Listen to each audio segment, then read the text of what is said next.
কষ্ট কষ্ট শালায় কষ্ট যেন জীবনের কম্পালসারি সাবজেক্ট হয়ে গেছে। যেখানেই যাই, যেদিকেই যাই না কেন, পিছু ছাড়তে চায় না।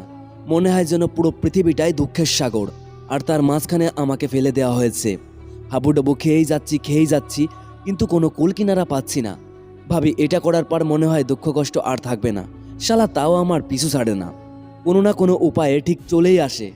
কবে যে শালাই দুঃখ কষ্ট থেকে মুক্তি পাবো।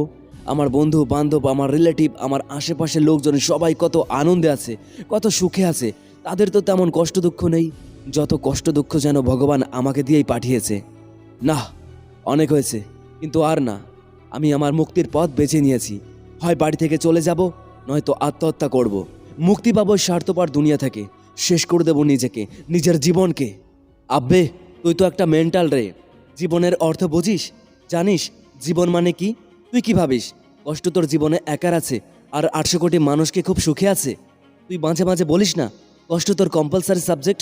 আরে চল, ঠিক আছে, আমি মেনে নিলাম, কিন্তু তুই এটা মনে রাখ, আনন্দ এবং সুখ তোর মেইন সাবজেক্ট।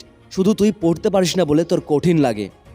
সবসময় বলিস যে তোর প্রচুর দুঃখ, তোর প্রচুর কষ্ট। ঠিক আছে, বল তোর কি সমস্যা, কি প্রবলেম তোর? বাবা বাইক কিনে দিচ্ছে না তাই? গার্লফ্রেন্ড ব্রেকআপ করে নিয়েছে? নাকি পরীক্ষাতে ভালো মার্ক পাসনি? নাকি পার্ট টাইম জব থেকে ভালো ইনকাম হচ্ছে না? নাকি তোর প্রিয় মানুষটা তোর ভালোবাসার গুরুত্বই দিচ্ছে না? নাকি ডিএসএলআর কিনতে পারছিস না তাই? বল আমাকে। দেখ, এগুলো কোনো কষ্টের মধ্যে পড়ে না। আমি তো বলবো তুই সব থেকে সুখে আছিস। আসলে সমস্যা এই পৃথিবীর বা সমাজের নয়, সমস্যা তো আমাদের নিজেদের। একটু চোখ খুলে দেখ, কত লোক তোর থেকে কত কষ্ট, কত যন্ত্রণায় জীবনের সাথে যুদ্ধ করে যাচ্ছে। আরে তোর তো আর ফুটপাতে শুতে হয় না, বা ডাস্টবিনের খাবার খেতে হয় না, বা সকাল থেকে রাত পর্যন্ত কুত্তার মতো কাজ করতে হয় না। তাহলে তুই বলছিস কিভাবে যে তুই সব থেকে কষ্টে আছিস? সবার জীবনেই দুঃখ আছে, সবার জীবনেই কষ্ট থাকে। তাই বলে জীবন যুদ্ধে হেরে গেলে হবে না।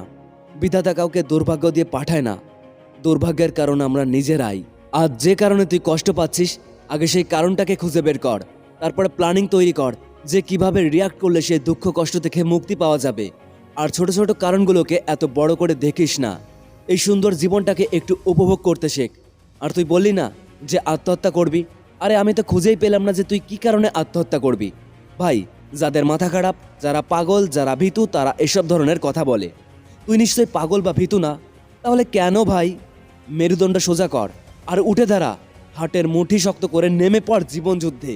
আমি মানলাম তোর জীবনে কষ্ট বেশি, সুখ কম, কিন্তু জানিস আনন্দ করতে কোনো কারণ লাগে না। আজ তোর কাছে যেটা বর্তমান, সেটা নিয়েই বাঁচতে শুরু কর। যা হয়েছে তা ভুলে যা, যা হবে তা দেখা যাবে। আমি জানি তোমাদের জীবনে অনেক কষ্ট, অনেক সমস্যা আছে, কিন্তু একটা জিনিস মনে রেখো, অন্ধকার রাতেই পরেই পাওয়া যায় একটা সুন্দর সকাল। ঝড় বৃষ্টির পরেই দেখা যায় রোদ ঝলমলে আকাশ। থাক না হাজারটা সমস্যা, থাক না হাজারটা দুঃখ, কিন্তু একটা তো সুখের কারণ আছে, একটা তো আনন্দের আলো আছে। তাহলে সেটাকেই আঁকড়ে ধরে জীবনটাকে উপভোগ করতে শেখো। সময়ের সাথে সাথে সবকিছুই বদলে যাবে। হ্যাঁ, সবকিছুই সম্ভব। Everything is possible. তুমি চাইলে সবকিছুই করতে পারো, because you are a super human.